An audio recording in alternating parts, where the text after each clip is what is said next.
गट शेतीच्या माध्यमातून परिवर्तन होऊ शकतं, शेतीतली गुंतवणूक वाढू शकते। यामुळे गट शेतीला चळवळीचं स्वरूप देण्यासाठी राज्य सरकार नवीन धोरण आणून आर्थिक मदत देईल अशी घोषणा मुख्यमंत्री देवेंद्र फडणवीस यांनी केली आहे।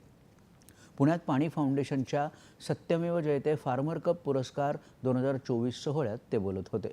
शाश्वत शेतीसाठी जलसमृद्धी आणि जलपरिवर्तनाची गरज व्यक्त करत सरकारनं 2015 सालापासून सुरू केलेल्या जलसंवर्धनाच्या कामामुळे 20,000 गावांनी स्वतःच्या विश्वासावर जलपरिवर्तन केल्याचं त्यांनी सांगितलं।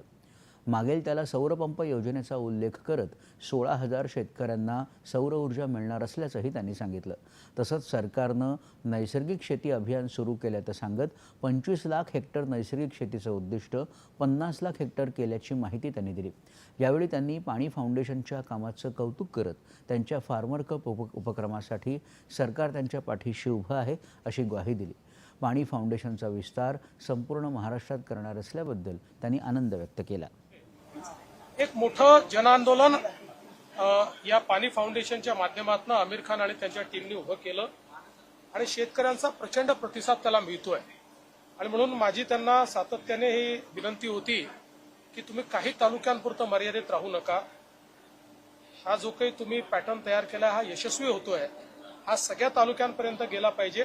आम्हीही सरकार म्हणून त्याला काय जो पाठबळ द्यायचा तो आम्ही द्यायला तयार आहोत। आणि मला अतिशय आनंद आहे की आज त्यांनी पुढचा जो फार्मर कप आहे तो संपूर्ण महाराष्ट्राकरता घोषित केलेला आहे। त्यामुळे महाराष्ट्रामध्ये विविध गटांना त्या ठिकाणी प्रशिक्षण देणं आणि त्यांच्यात स्पर्धा तयार करणं हे कार्य त्यांच्या माध्यमातून होणार आहे। आणि